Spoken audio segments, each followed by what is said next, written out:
18. I'm 84. The baby they placed in my arms was not the secret they were hiding. The baby is warm against my chest, but the room feels cold enough to crack glass. I hear the stove lid tick behind me, slow and sharp, while the midwife rubs one thumb over a brown stain on her apron and won't look at my face. Nobody says congratulations. That's the first wrong thing. The second is my husband, Daniel, standing by the door with both hands tucked under his arms, pulling at the seam of his left sleeve like he can worry it loose.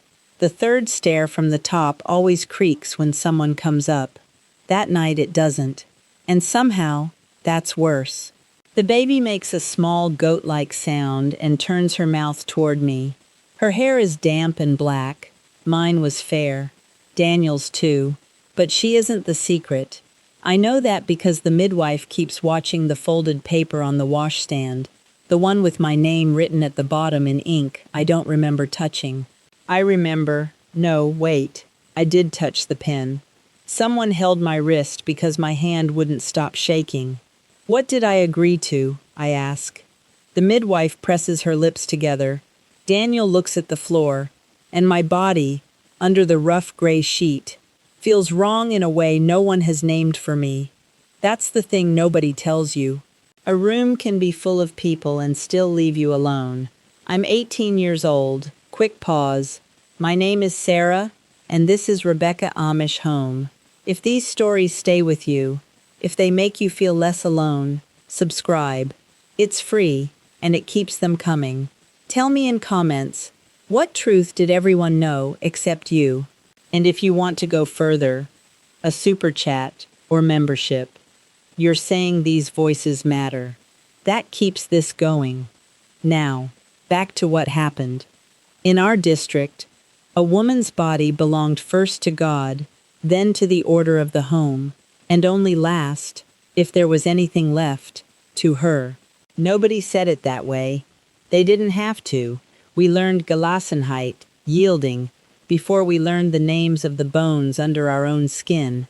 At 12, I could hitch a mare in sleet, turn 6 loaves from 1 crock of starter, and tell which hen was sick by the gray around her comb.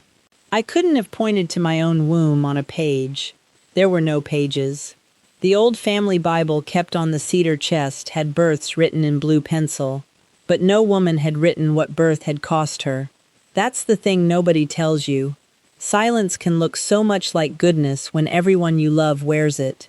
The first time I understood that a question could shame a whole room, Aunt Miriam dropped a spoon into her coffee, and the little silver sound felt louder than thunder. The rule lived in small things. Mama turned her face toward the window when I bled through my brown dress at 14, then set a folded rag beside the wash basin without one word. At sewing circle, women spoke of women's trouble, while their needles went in and out of dark cloth, fast as rain on a roof. Once, I asked why Ruth Miller hadn't come to singing after her 3rd baby. Mama's right hand stopped over the dough, flour caught in the lines of her knuckles, and she said, "Some doors stay closed for peace." I knew from her voice that the door was my mouth. Ruth came back 6 weeks later walking with tiny steps, carrying a pie no one had asked for. Nobody stared at her. That was how we stared. I almost asked her if she hurt, but Bishop Levi's wife looked at me over the rim of her cup, and the question went back down my throat like a dry crust. Daniel and I married in November of 1958, when frost made white feathers inside the bedroom glass. I was 17. No, 18. I had turned 18 11 days before, and Mama had baked me a molasses cake with 1 walnut pressed into the middle, because that was all we had. 3 weeks before the wedding, my older sister Anna pulled me behind the smokehouse and gave me 12 words. Lie still, be kind, and don't make him feel ashamed afterward. 12. I counted them later while shelling peas, though peas were out of season, so, sorry, it was dried beans. That's how memory works when you've carried one sentence for 60 years. Daniel received even less. His father told him a husband must be gentle, then handed him a new whetstone and changed the subject. We went into marriage like two children sent to milk a cow neither one of us had ever seen. I trusted Daniel because he was careful with frightened things. When my bay mare, Nell, caught her halter on a fence nail, he didn't pull. He stood in the mud talking low until her sides stopped jumping, then cut the strap with his pocket knife. He had a small white scar under his chin from falling off a hay wagon, and when he smiled, that scar folded like a comma.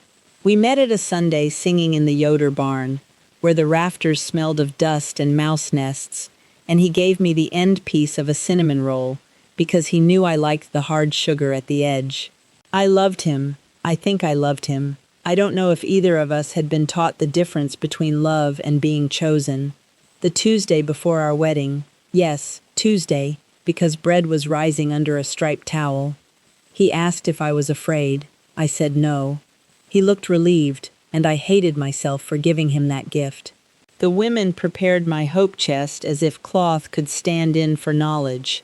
2 quilts, 6 nightgowns, 12 dish towels with red cross-stitch along the hems.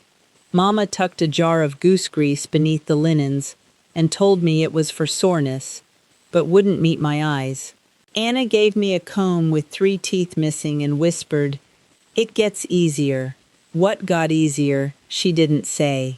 At the wedding meal, I watched women carry bowls of mashed potatoes past my chair, their faces warm from the stove, and I wondered which of them knew what waited upstairs. Probably all of them, probably none in words. Daniel kept rubbing his thumb over the smooth brass button on his vest until the skin turned pink.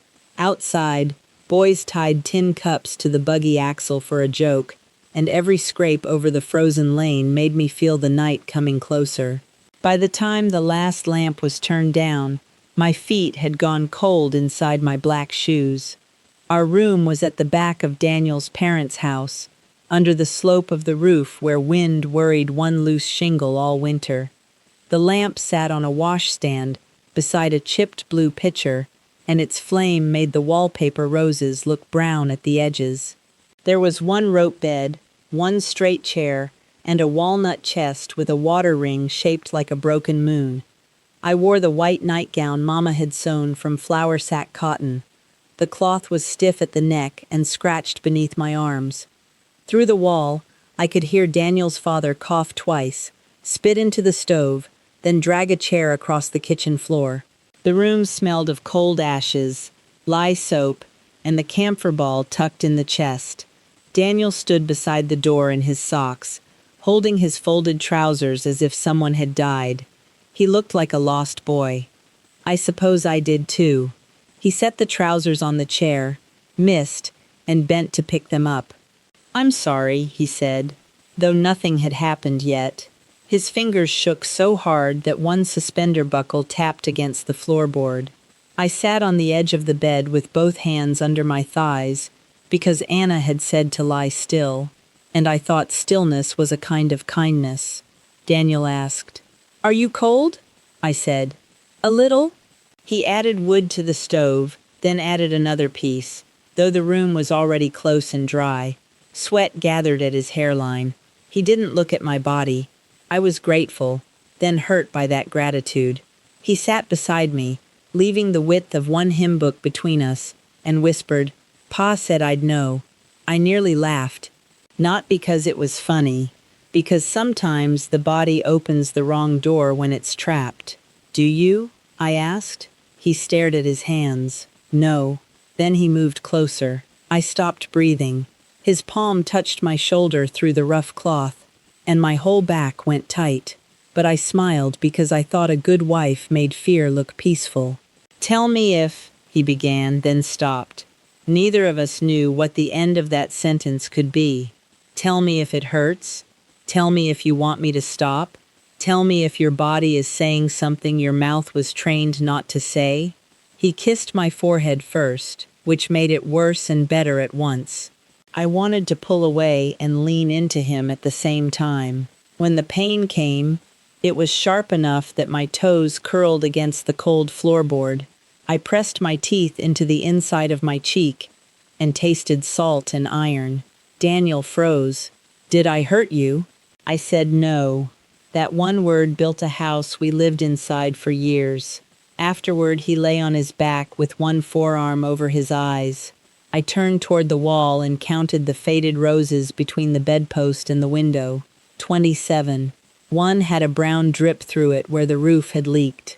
Daniel said my name once, very softly, but I couldn't answer because I didn't know which answer would keep him from feeling ashamed. My legs trembled when I stood, so I pretended to search for my hair ribbon beneath the bed. I found a blue thread caught on a nail and wound it around my finger until the tip went white. He wasn't cruel. I need you to know that. He was 23. No, 24. I always get that wrong because he looked younger when he was frightened. Before dawn, he brought me a cup of water, and the cup had a crack from rim to handle. I drank from the unbroken side. A strip of dawn showed under the curtain, pale as skimmed milk, and I remember thinking the day looked too ordinary to know anything about us. By morning, we had both learned the same lesson. Silence could pass for tenderness. Neither of us understood that a body can refuse even when a mouth has been trained to agree. We didn't know pain was information. We didn't know a wife could stop a moment already started, or that a husband could ask a question without losing his place in the home. The Ordnung gave us rules for sleeve width, buggy reflectors, hat brims, and how many inches a young woman's cape should cover her chest. It gave us no words for the fear that made my knees lock. At 18, I knew the rule for apron pins, but not that pain could mean stop. For the first year, Daniel believed my stillness meant peace, because that was what I offered him. I believed his silence meant certainty, because men were supposed to know. That's the thing nobody tells you. Two kind people can hurt each other badly when ignorance is handed to them as purity. By the time I became pregnant, I had learned to leave my body without leaving the room, and no one around us thought that was strange. He wasn't trying to hurt me. That's what makes it worse. He would have stopped if I'd said the word, but nobody had taught me there was a word, and nobody had taught him to wait for it. Years later, in a library with green metal shelves, I found a plain drawing labeled pelvic floor, and beneath it, one sentence said, "Muscles can tighten from fear." I sat so fast, the wooden chair barked against the tile. There it was. My body had not failed at being a wife. It had tried to protect me. But in 1959, when labor began during a sleet storm, all I knew was to grip the iron bed rail, watch sleet bead on the glass, and obey the women who washed their hands in carbolic soap and told me not to waste strength asking questions. By dawn, a baby lay against my chest. A folded paper carried my name, and no one told me what else had been taken. I carried the paper home, folded inside Daniel's coat pocket, though I didn't know it was there. Elsie's black hair fell out by Christmas and came back pale as wheat, which should have made the first fear leave me, but it didn't. For months I woke before dawn with both hands pressed over my belly, waiting for a pain I couldn't name. I learned to smile when women asked when we hoped for another baby. I'd say, "The Lord decides," then go behind the wash house and count fence posts until my breath slowed. By the time Elsie turned 5, I had a whole small system for disappearing without moving. Fix my eyes on the crack above the bed. Name every quilt color. Think about tomorrow's bread. Daniel never mocked me. He warmed my side of the mattress with a stone wrapped in flannel and kept his boots quiet when I had headaches. I loved him for that. I resented him too. Both things fit in the same room. At quilting, Ruth Miller sat across from me, working tiny blue stitches around a star. Her 4th baby had come at Dr. Heller's converted farmhouse clinic, the same place Elsie was born, and afterward, Ruth never carried again. One Thursday, she pushed her needle through the cloth and said, "They fixed something while I slept." Anna's scissors stopped halfway through a thread. "Who told you?" she asked. Ruth looked toward Bishop Levi's wife, who was pouring chicory coffee from a pot dented near the handle. "Nobody," Ruth said. "I just know. I nearly told them about the folded paper, though I hadn't yet seen what was written on it." My mouth opened. Then Bishop Levi's wife set my cup down hard enough to spill one brown drop onto the white cloth. "Questions make a woman restless," she said. We all wiped at the stain. That was when I knew we weren't sharing one secret. We were sharing a way of keeping secrets. Martha's story came out in pieces during washing day, between the slap of wet shirts and the squeal of the wringer. She'd gone to the clinic after her second labor because the bleeding wouldn't stop. Her husband signed something. She woke with a bandage and was told she'd been made safe. Safe from what? No one said. For 9 years she thought she was barren because she'd complained during labor and God had heard. When she finally asked Dr. Heller, he patted her wrist and said, "Your husband understood." 7 words. That was all she got. Martha laughed when she told me, a dry little laugh that scared me more than crying. Her left cuff stayed wet because she kept forgetting to pull it back from the wash water.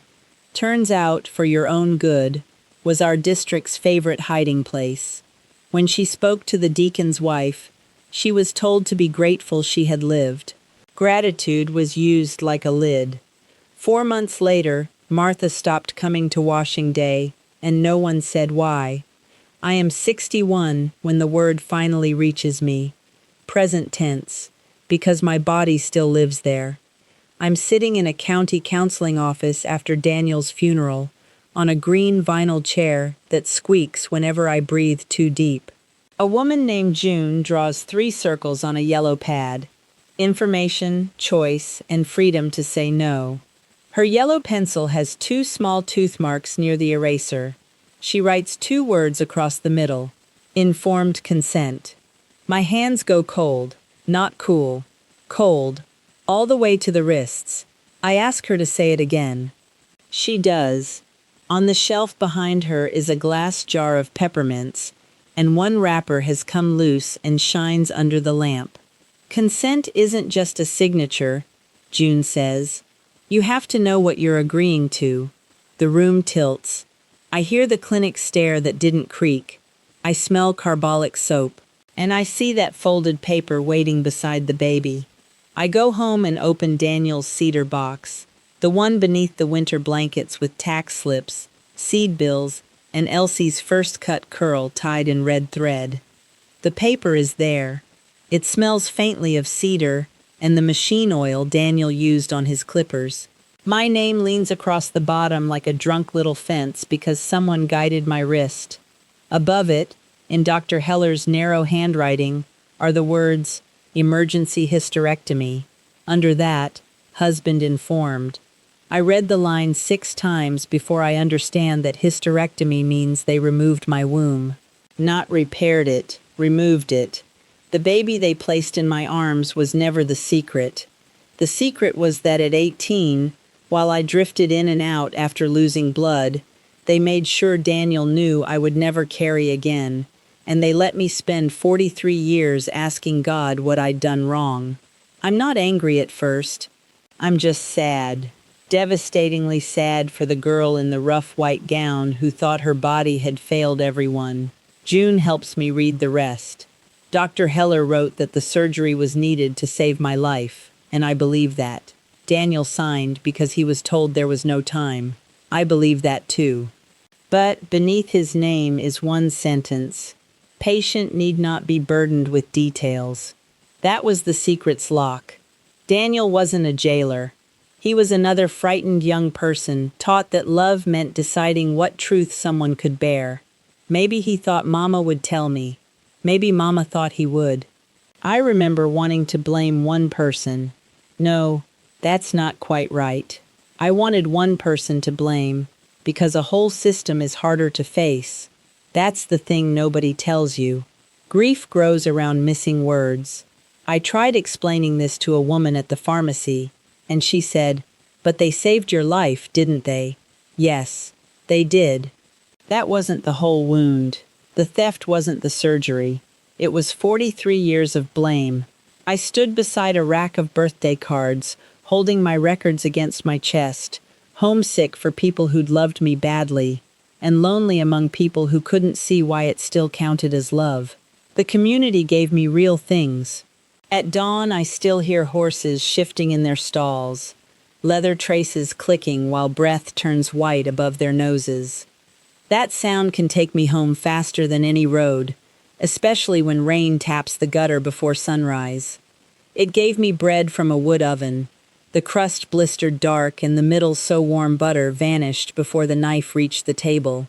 To this day, I judge a kitchen by whether bread is cooling somewhere. And it gave me my grandmother's hands at prayer. Wide knuckles, one crooked finger, the faint blue stain from picking berries, resting open on her black apron as if trust had weight. Those memories aren't lies because other things were hidden. I miss them. I carry them. I can smell rain coming because of that place.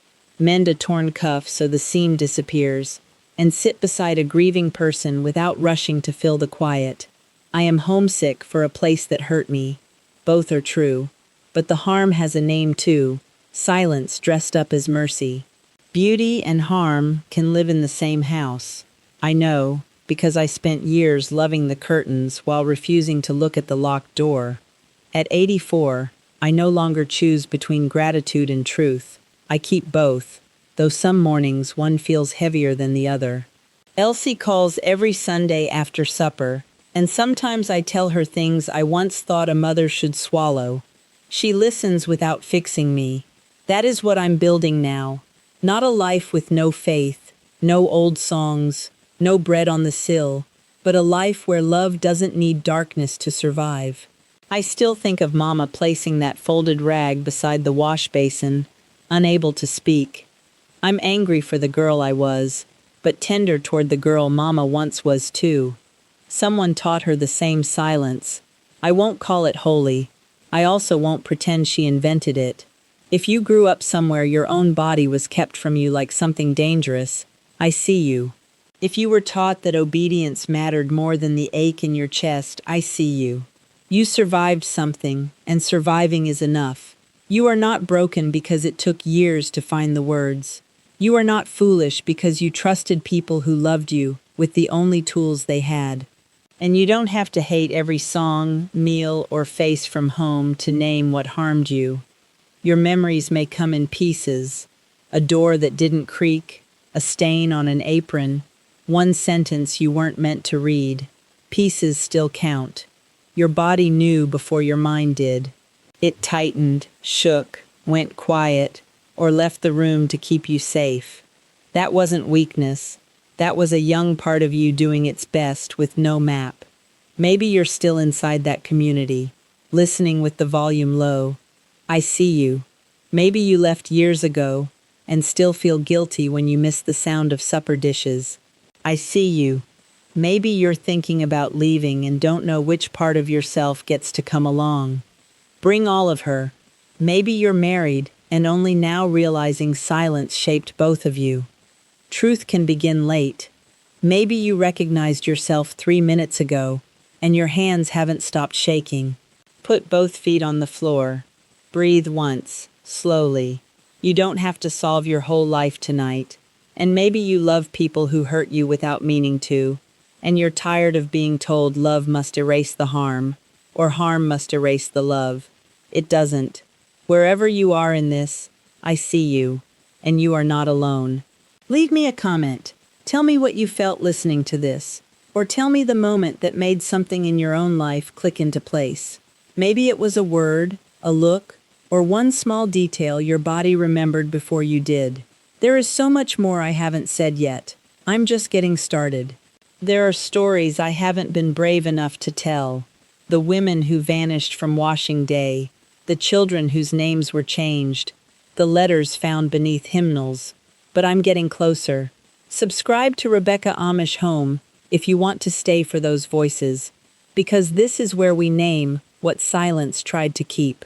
And to the members and Super Chat family, You're the reason the next story gets told. If you want to be part of that, the door is always open. I'm Sarah.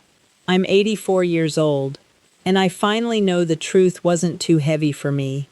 It was never mine to be protected from. Your body was always yours, even before you knew.